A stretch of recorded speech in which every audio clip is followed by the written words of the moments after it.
बिहार में बेरोजगारों को रोजगार मिल रहा है। सरकार ने जो वादा किया था उसको पूरा कर रही है सरकार।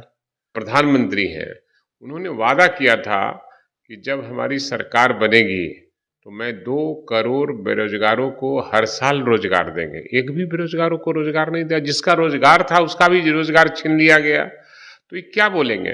देश के साथ ये लोग चीट कर रहा है। बीजेपी को आरएसएस के एजेंडे पर चलने नहीं देंगे। कितने दिन से प्रधानमंत्री हैं, कितने दिन देश में रहे हैं, भारत के रहने वाले हैं और विदेशों में इनका निवास रहता है। बिहार पहला राष्ट्रपति दिया, बिहार कभी प्रधानमंत्री नहीं दिया, इसलिए बिहार का लोग प्रधानमंत्री हो। बीपीएससी शिक्षक बहाली का नियुक्ति पत्र 2 नवंबर को बंटने वाला है, लेकिन बिहार में सियासत खूब हो रही है। बीजेपी कह रही है कि बीपीएससी में जिस तरह से शिक्षक बहाली का रिजल्ट आया है, इसमें धांधली हुआ है। इस पे बात करने के लिए राजद के कद्दावर नेता और विधायक हैं भाई वीरेंद्र, कैसे देख रहे हैं? कह रहे हैं कि सभी एग्जाम में तो आप लोग धांधली ही करते हैं। सवाल है कि बीजेपी के पास कोई मुद्दा नहीं रहा। वो अपने वादे को हमेशा जुमला साबित किया है, इसलिए हर आदमी को अपने ही नज़र से देखते हैं। बिहार में बेरोजगारों को रोजगार मिल रहा है। सरकार ने जो वादा किया था उसको पूरा कर रही है सरकार। और जिन बेरोजगारों को रोजगार मिल रहा है इनको अच्छा नहीं लग रहा है, क्योंकि इससे हम लोग का ख्याति सरकार की बढ़ रही है और जो वादे किए हैं वो पूर्ण हो रहा है। और ये अपने वादे को तो हमेशा जुमला साबित किया है, इसलिए ये नहीं चाहते हैं कि बेरोजगारों को रोजगार मिले। वो कह रहे हैं कि बिहार में जिस तरह से शिक्षक बहाली का रिजल्ट आया है, नंगा नाच हो रहा है। अब सवाल है कि वो क्या कहते हैं नहीं कहते हैं। बिहार सरकार अपने मुस्तैदी से अपना काम कर रही है और बीजेपी वाले के पास कोई मुद्दा ही नहीं।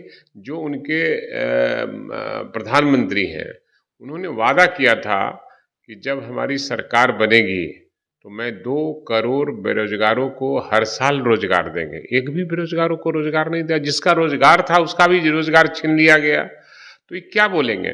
देश के साथ ये लोग चीट कर रहा है। और बीजेपी जहाँ कहीं भी है धर्म के नाम पर राजनीति कर रहा है, देश को तोड़ना चाहता है और आरएसएस के एजेंडे पर चलना चाहता है। इसलिए हमारे नेता आदरणीय लालू प्रसाद यादव के रहते, तेजस्वी प्रसाद यादव और नीतीश कुमार जी के रहते, उनके एजेंडे को काम हमारे जैसे और लोग रहते हुए बीजेपी को आरएसएस के एजेंडे पर चलने नहीं देंगे। जापान गए हुए हैं तो उस पे कह रहे हैं कि देखिए किस तरह से जो है विदेश घूमने का काम कर रहे हैं। काम तो कर नहीं रहे हैं। पहले तो ये अपने प्रधानमंत्री के बारे में जाने कि जितने दिन से प्रधानमंत्री हैं कितने दिन देश में रहे हैं, भारत के रहने वाले हैं और विदेशों में इनका निवास रहता है।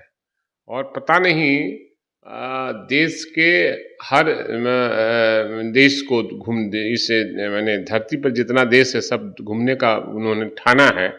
और वो देश की जिंदगी चिंता नहीं है, बस सिर्फ और सिर्फ अपनी चिंता है कि हमारे गद्दी कैसी बने। तेजस्वी प्रसाद यादव गए हैं वहाँ रोजगार का सृजन करने, वहाँ लोगों को बुलाने के लिए कि हमारे यहाँ पर्यटन है, आप पर्यटन स्थल चलिए घूमने, हम सारी सुविधा देंगे और पर्यटक को विकास के लिए आप इन्वेस्ट कीजिए, हम आपके बढ़ावा देने का काम करेंगे। एक आखिरी सवाल रहेगा सर, इंडिया गठबंधन बनकर तैयार है, एक और जो है जदयू कह रही है कि सीएम नीतीश कुमार जो है मोदी को टक्कर दे सकते हैं, वहीं कांग्रेस कह रही है कि राहुल गांधी टक्कर देंगे। आखिर टक्कर कौन दे सकता है?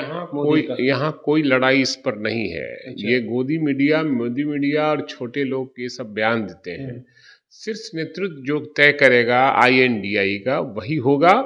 और ऐसे तो हम व्यक्तिगत रूप से पहले भी बताया था कि हमारा व्यक्तिगत इच्छा है कि बिहार पहला राष्ट्रपति दिया, बिहार कभी प्रधानमंत्री नहीं दिया, इसलिए बिहार का लोग प्रधानमंत्री हो, मेरी इच्छा है जी।